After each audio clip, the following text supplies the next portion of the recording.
Okay, fine. Thank you very much, Anil. Dr. Shashi Tharoor, my very senior colleague in various forums. Uh, Mr. Rajesh Jha, who's just delivered his presidential address. Mr. Jatin Trivedi, Mr. Roy Chowdhury, and the various other dignitaries who are here today. And most of all, Anil Balakrishna, whom I've known for the last, I think, 10 years, and who I know is a very systematic, very organized person who's capable of delivering much more than we can expect. And most of all, the youth of vizhinjam and everybody else who is tuned in here. Thank you very much, firstly, for giving me this opportunity to speak to all of you. It's a pleasure always to be able to speak to young people, and especially people who want to make a change in their lives and look at frontiers much beyond them. So it's a pleasure, therefore, and a privilege to be invited to speak here this evening. Let me compliment the Adani Foundation. I think Dr. Shashi Tharoor has mentioned it many times, but I think it's very good to see the extremely good work and the very strategic work that the Adani Foundation is doing, preparing people for competitive exam. It gives them confidence to face the world, not merely to write competitive exams, but I think it's a holistic sort of training that's being given. The work that you're doing on skills, etc. I think it's tremendously useful, and my compliments to the Adani Foundation for what you're doing in a place like vizhinjam, which is not a very developed part of Kerala, but it's a sea coast, it's a fisherman area, and therefore it's God's work that you're doing. I think compliment you for that. Thank you for asking me to present the theme of this meeting. Well, I'm not quite sure why I've been associated with similar training programs, but I think I've been asked to speak at this forum because I've written a lot of competitive examinations in my life. The first one was writing for the probationary officer's exam in the State Bank of India many years ago. And then I wrote the civil service exam twice. The first one in 1977, I did not make it into the IAS, I made it into the IPS. And I wrote again, so for the second time, and yes, made it into the IAS this time. So maybe it's because of that, you're trying and failing and trying and also getting it in the end. Perhaps that's a reason why I've been asked to do it, but I'm privileged to be asked to speak to these group of young people, nearly 250 of them at the moment. So it's great. It's a great, tremendous work that you're doing. Once again, I'm repeating what I said earlier and what Dr. Tharoor said earlier. It's you're building up the community, and you're building for yourself a consumer base, as Dr. Tharoor said, without which no business can run. Okay, let me come to the theme of this talk or this evening session.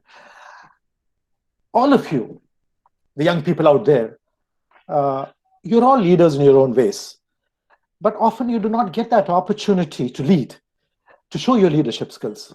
But in your hearts, you know that you're leaders. You know that heart is beating to give leadership, to take you across the waters, and that given the opportunity, you will be able to show yourself, your parents, your family, your community, and in the country, the state, the world, your leadership skills. Now, one of the areas where you can show your leadership skills, of course, there are billions of areas these days, but one of the areas certainly is writing and sitting for a competitive exam. And therefore, and the competitive exam could be anything: UPSC, the IAS, the IPS, the Kerala Administrative Service, which held its exam this year for the first time. And there are so many other banks. I wrote the first competitive exam in my life for the State Bank of India and made it. So thankfully, I don't know, it's God's good luck. And so many other competitive examinations. So the competitive examinations give you an opportunity to be able to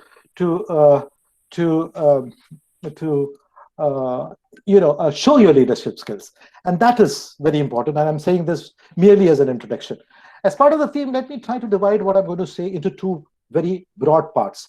One is why a competitive exam, and two, how to make it to that competitive exam. Of course, I'm speaking from my point of view, but my experience, it may not be relevant for everybody. So let me first come to why you should try for for a competitive exam. There are many reasons for it. And if I were to take my own case, the IAS, the IPS, or for that matter, any other examination, the civil service examination, as Bala said in the beginning, and as maybe Dr. Tharoor explained, I have worked both in the Indian civil service and in the UN civil service.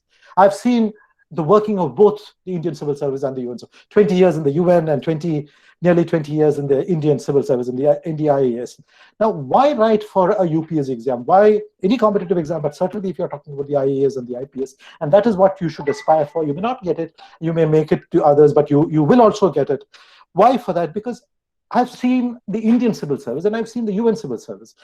And I can tell you that the Indian civil service, getting into them, being there, and going ahead with it, and getting promotions there and working at it is much more, a better service than the UN service. The UN civil service may pay you much more, but I think as a service to getting in from the competitiveness of the exam. In the UN service, there are hardly any competitions.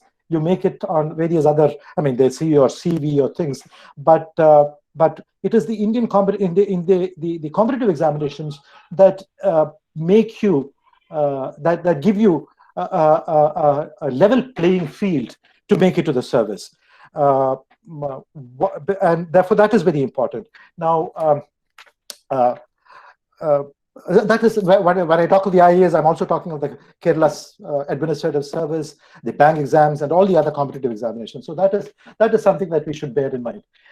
It is very important that we even though the UN is the civil service is the best in the world, there is nothing like the competitive examinations, which provides you a level playing field to get into that leadership position that I was talking about earlier. My example, and when I'm speaking of a leadership position that a competitive exam gives you, let me give you my example. Where do I come from? I come from Kerala, a small little, like you, a small little corner of southwest of the country, a little portion of the world, which many people in Delhi, if you go to Delhi and tell you're from Kerala, they may even mispronounce it. They call it Karela. Karela is bitter god.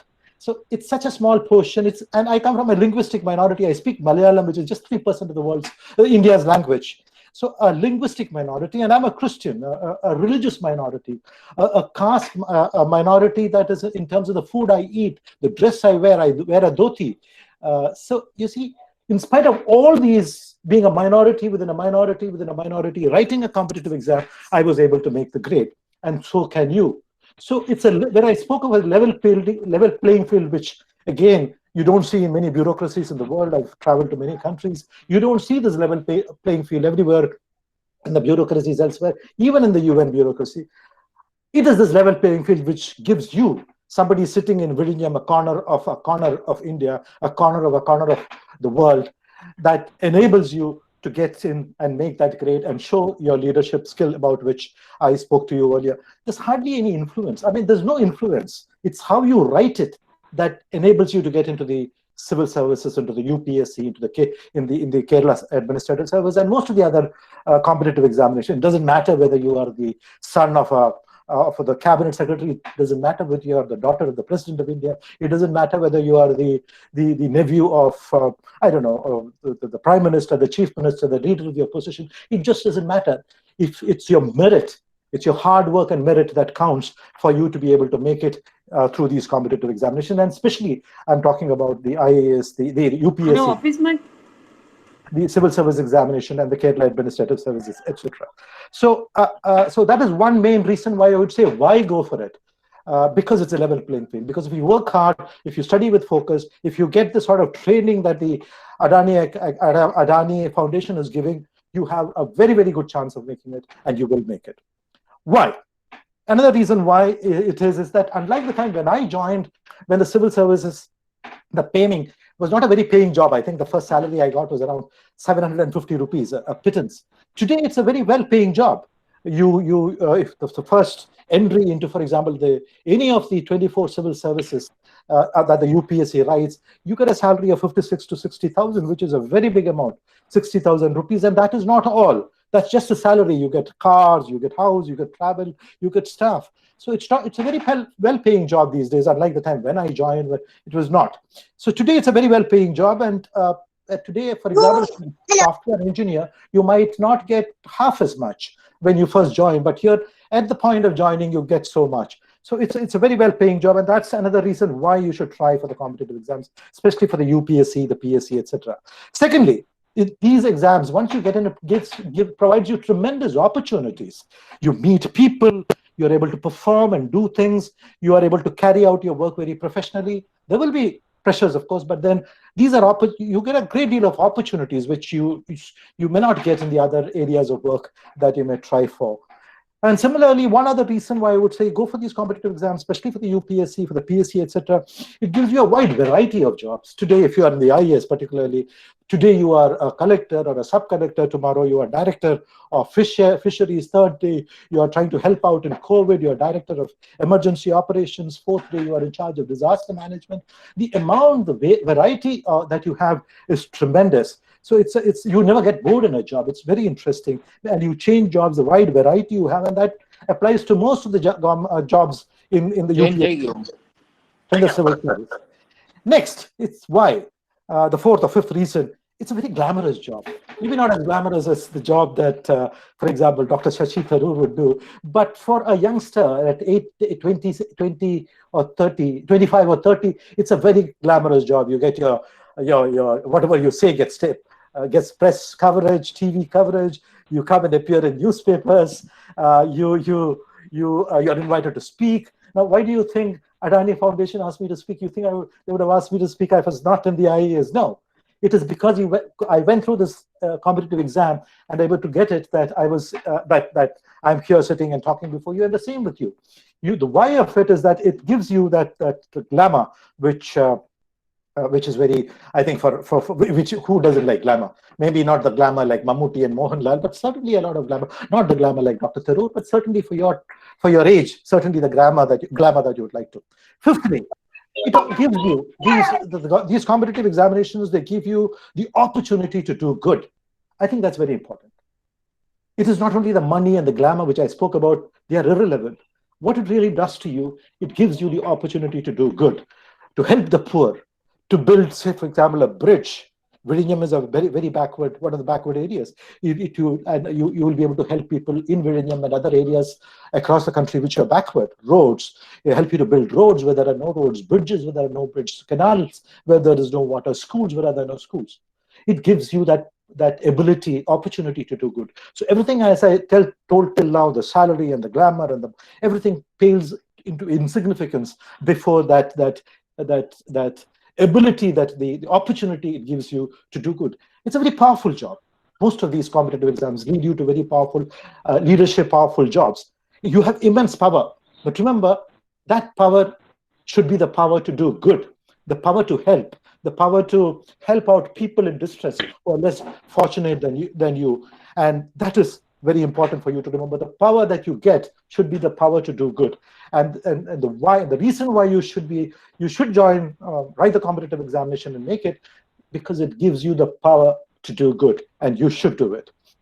Let me now move on to another area, which is how do you make it to these services? The why is very important. I'm sure you're all convinced that writing the competitive examinations and making it is a very good idea. Now, how do you make it?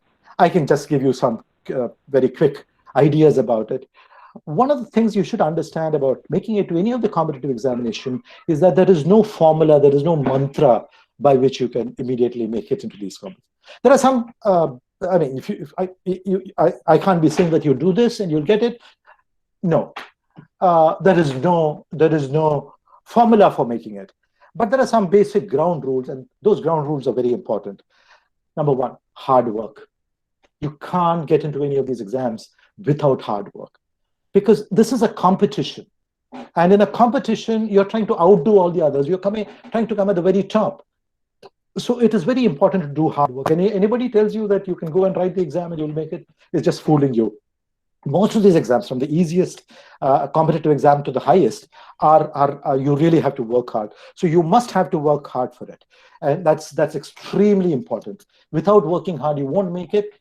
In every, I mean, it's not like, buy a lottery ticket and you wait for the lot to win the lottery. No, it's not like buying the Kerala lottery ticket. You really have to work for it. The second is that you should take a slightly long-term approach, 1 year, 2 years, 3 years, 4 years, especially for the UPSC. If you're really trying for the IAS and IPS, the term should be much longer, 3 years, 4 years. If you're trying for other competitive exams, much lesser, but it's always there is a need for these, the long-term approach that you have to take. That's very important, because you have to orient yourself to be able to write the exam. It's a mental orientation as much as a part of hard work. It is very important to mentally prepare ourselves, mentally orient ourselves to be able to write the exam. So the mental preparedness and the orientation is extremely important, and therefore I will say that it is very important that you take a long-term approach. You go to develop analytical skills, because people are no longer looking for information-based answers. People are looking for knowledge and analysis, which I'll come to a bit later. Therefore, you have to prepare your mind, train your brain to be able to create knowledge out of information, analyze knowledge, and that's very important, because this is what the exams are really trying to test. That is the competitive advantage that you will get, the ability that is a very important ability. The second important thing you should remember is that you will meet with failures. As I told you, the first time I wrote the exam in 77, I got only into the IPS. I wanted the IAS, so I wrote again. So failures are a part of life. You will fail. You may not get it the first time. You may not get it the second time, third time, fourth time. Now I think you can write for five times. I am told Sri Lakshmi, who was the Kerala topper last year, got it the fifth time. I'm not told. It's on authority. I know, because I had a mock interview with her when she went for the fifth time. She had tried 5 times, and it is the fifth time that she got it. So you should be prepared for failures. We have all failed in our life. How many times have we, as a child, not fallen down, learning to walk? And how many times have we not picked ourselves up, cried, and then after crying for some time, try to walk ourselves? We would not be walking today. We would not be running today if we had stopped at our first failure as a baby, trying to stand up or walk. Now, what are they looking for in these examinations? As I told you earlier, it is not information. Information is today available on our smartphones. Within minutes, you can get the height of Mount Everest, or who is the first president of the US, or the 34th president of the US. So it is not information that the exams are looking at. Today, they are looking at knowledge. Now, it is when information is converted into knowledge that becomes important, because it is not the height of Mount Everest or whatever that is important anymore. It is the knowledge that how you transform information into knowledge. And knowledge is derived from information. Information is available in our smartphones, and knowledge has to be derived from it. So knowledge is a derivative of information. So that is, they're looking for information. They're looking for knowledge. And the second most important part is that you should be able to analyze situations. Knowledge is important, but the next level is the ability to analyze that knowledge, to use the knowledge for analysis. What will happen if this happens? What will happen if COVID continues for 1 more year? What will happen if we're not able to find a vaccine for COVID in the next 5 years? So analysis is very important. And then finally, what they're looking for is not only how much you have knowledge, how much you're able to analyze the knowledge. Most importantly, they are looking at how you can apply the knowledge to a given situation. And particularly for most of these UPSC civil service exam, KAs, etc., that's very important. The ability to apply the knowledge and the analysis you have made. So that is what is very important, and you should be able to do that. And that is what a training or a preparation or a mental orientation while preparing for these examinations are very important. And again, I repeat the fact, and I think Dr. Tharoor explained it very, very brilliantly, that look, this is a competitive exam. It is not that you get 40% marks and you pass and you get an SSLC degree. It is not that you get A+ and get get a degree. It is not that you write a certain exam and then become an MBA. Here you have to be the best among lakhs of people. Dr. Tharoor said there were 17 lakh of people who applied for the exam, and the figures I have are slightly more modest, but then still it is very true that a very large number of people, for 1,200 posts in the UPSC civil service exam, 1 million, 10 lakhs, 12 lakhs, 15 lakhs, 17 lakhs write it, and only finally you see about 1,200 get the job. So you have to be the first among those, 17 lakhs. All these 17 lakhs who apply may not write the exam. Some of the figures I have indicate that out of, it's ultimately only 7 or 8 lakhs finally write the preliminaries. The point that is being made is that it's how much better than the rest of it that matters. You have to be on top. It's not like passing a certain point. It's being the first among them. It's the first 100, first 200 among them. So every mark counts, every paper counts, and that's very important, therefore, to train yourself. And that is not only true for IAS or IPS and the UPSC and the KS, it's true for every competitive exam. The definition of a competition is not that you're trying to achieve a certain level of competence or marks. You are trying to beat the rest of the field. So that is extremely important. Now, therefore, it is very important that you understand that and make and that competitive edge is very important. And that's why I spoke about orientation and the mental preparedness earlier. Well, of course, the exams matter, particularly in a thing, and many of these competitive exams have, competitive examinations have not only an examination, they have a group discussion, they have an interview, and they're all important, but mostly, if I'm able to speak about the civil service, about the IPS, and the 24 other services that go along with it, it's very important that that you do very well in the written exam. If I give the civil service as an example, the total marks in the written exam in the mains is 1,750, and the total marks for the interview is only 275. So 275 is added to the 1,750 to make 2020 to 2025, I think. So interviews are important, but the most important part is the written exam. So you have to really focus on the written exam, and what the interview helps you do is to make a little difference here and there. I'd come from, say, the 5th rank, the 40th rank to the 5th rank, or not making to making it, etc. Every mark counts, so that's very important. The interview is really, they're not testing your knowledge, really. The knowledge has been tested already in the examination, the written examination. In the interview, they're looking at your personality. What is your personality? Are you a positive person? Do you see the good things? Are you a person of integrity? Are you honest? Do you bluff or try to fool the examiner? So it is your personality that is being measured there. It is the personality that they're looking at, and that's why it's often called a personality test as well. And they will try to trick you. They will try to. It all normally starts, an interview starts with a very simple question, and then once you answer the question, then it goes to the next higher level, and so on until ultimately you're not able to answer any questions. And many often, if you don't know not many often, always remember, if you don't know the answer to a question, say no. You don't bluff. The people sitting across the table, they are much more, they're experts in their field. Don't argue, don't dispute with them. There will be issues, there will be areas where they will try to deliberately argue with you to see if you get hot-headed, if you get angry, if you get upset, etc. And then, of course, a good bit of wit is very good important. I've got a batchmate of mine called Kashmiri Singh, and he told me the story the other day. His name is Kashmiri Singh, and they asked him in the interview board when they went, this was long ago, the interview board asked him, why is he called Kashmiri Singh? And then he said, well, you have to give me some time for it. They said to answer it. They said, okay. The interview board said, okay. And then what he did, Kashmiri Singh, he said, because Kashmiri Singh is a very unusual name, referring to Kashmir, and he is not from Kashmir. He's from Bihar or UP. So he said, you give me some time, and they said yes. So he then stood up and started walking away from the hall. So we called him back, the interview called him back, and when he came back, they said, why are you walking away? He said, you wanted to know why I'm called Kashmiri Singh? I said, yes. Well, I'm going to phone up my father and mother and ask them why they named me Kashmiri Singh. So a bit of a wit is good, but remember, jokes can fall flat. A joke to me may be an insult to you. So you've got to be very careful about jokes, etc.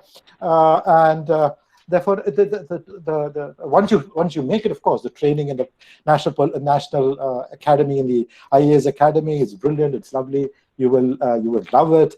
And most of these examinations, competitive examinations, lead to a period of training, 6 months, 1 year, 2 years, and they're wonderful. If I may speak about the IAS Academy, and of course that is true for the IPS Academy also, where I spent 1 year. They teach you everything. They can make you very confident. particularly issues like law, economics, India and its history, computing, sociology, ethics, political science, environment. They teach you everything so that you come with the confidence to be able to administer and take on the world, take on people who, and change the world for the better, for the good. So it's not only classroom teaching, they teach you things like table manners, politeness, etiquette, how to eat with a fork and a knife, how to sit at a table, how to speak at a formal dinner, what to say, what not to say, how to use a napkin, and so on. And then games and sports. So they make you good at horse riding if you're interested, tennis, squash, fencing, driving, billiards, snooker, table tennis, yoga, public speaking, debates, writing, elocution. By the time you finish those 2 years of training, you will come completely, and to be able to speak confidently. All this is a training that you get. And then you have the Bharat Darshan. If you're from the south, they take you to the north, and you see the north and the east. If you're from the north, they take you to the south. So they show you your own country. Then there is the army attachment, where you spend 10 days or so with the army in the frontiers, in Himalayas or in the Pakistan border, on the deserts. And then, of course, there's a village visit, because a lot of people used to come from urban areas and they don't know from Delhi, Bombay, what the village is. So they would take you to a village to give you an experience of village, like you were to stay there on your own, without toilets or whatever in my days, on your own for 10 days or 15 days. Let me conclude. I think I've overshot my time. These are all very important. And then therefore the competitive exam is something I think you should ideally try for. I would be sitting here and speaking to you if I had not passed this competitive examination. The UN would not have taken me for 20 years if I had not been a part of the Indian Administrative Service and been a labor commissioner in Kerala. So it's very important, even if you want a UN job, this is one of the ways to get it.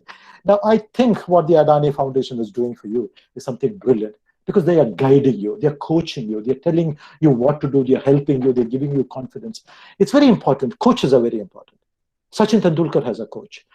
Every athlete has a coach. Sindhu PV has a coach. Everybody has a coach, because you may be very good, you may be strong, you may be excellent, but only a coach can guide you on what is to be done and what is not to be done.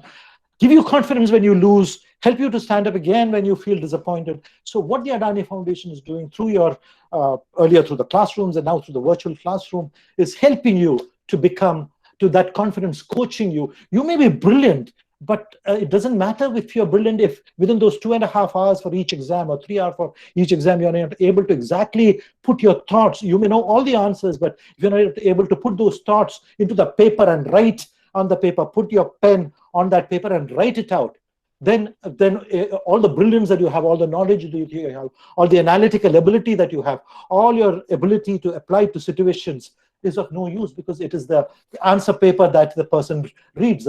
So that is very important, and that is what a foundation like the Adani, a coaching foundation, would do, and that is what they are doing. I'm sure with Anil Bala there, I think, I'm sure you will this sort of a coaching is extremely useful. And the only regret I have is Adani Foundation is doing it only in Vizhinjam. You should do it in Cochin. You should do it in all of the parts of the state. I'm sure the responsible persons in Adani Foundation will hear this. I would request Rajesh Jha and all the others to think about extending this to other areas. Let me conclude. There's a proverb, there's an old saying, it's a long ago I read this, I don't remember who the poet is, but I remember this poem I read in school, which says, I think it was Robert Browning, but you can correct me, Dr. Shashi Tharoor will certainly correct me. His words were like this: your reach should exceed your grasp. Your reach, what you can reach should, what you can reach should exceed what you can grasp. You can grasp this, but you should be able to reach out there. Your reach should exceed your grasp. Or what's heaven for? You should be more ambitious than what you think you're presently capable. If you can grasp so much, you should try and reach out there. And that is what a foundation like Adani Foundation will help you to do. Your reach should, your ambition should far exceed your abilities for the present, because you can certainly reach there. You focus on the stars and you will reach the moon. So is the old saying. So that's very important. When you sit for the competitive exam, I'll suggest, therefore, that you should try and reach the stars. Try for the UPSC, try for the IAS.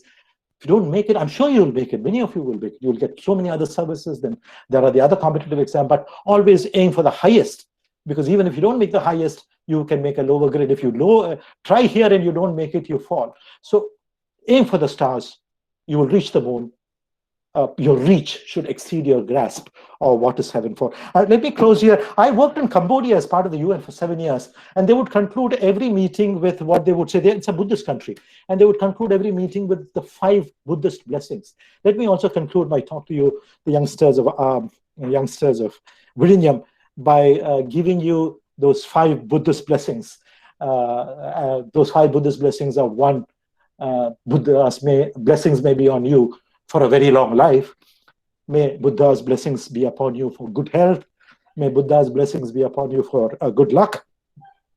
May Buddha's blessings be upon you to discern what is right and what is wrong. I think we are losing that ability now. Everything seems right, even wrong seems right. So may Buddha, or the Lord, or the God, or Allah, or Krishna, or Lord Ram, give you the ability to discern what is right from what is wrong. And finally, let also bestow, let Lord Buddha also bestow on you, or God bestow on you the ability of faith in human beings, faith, because the Jivatma resides in the Paramatma, and the Paramatma resides in the Jivatma. Love for God is actually love for human beings. So give faith in human beings. And finally, let me also give you my own blessings before I conclude. Apart from those 5 Buddha blessings, let me also bless that each one of you listening to me here today, everybody in the Adani Foundation, this program, this training program, I wish that you make it into the civil services, the higher civil services, or whatever other civil service. May these blessings be on you. And once again, I thank Adani Foundation for the excellent work that you're doing. I think you're doing God's work. As I said, continue to do this and raise the confidence and the resource of the people of vizhinjam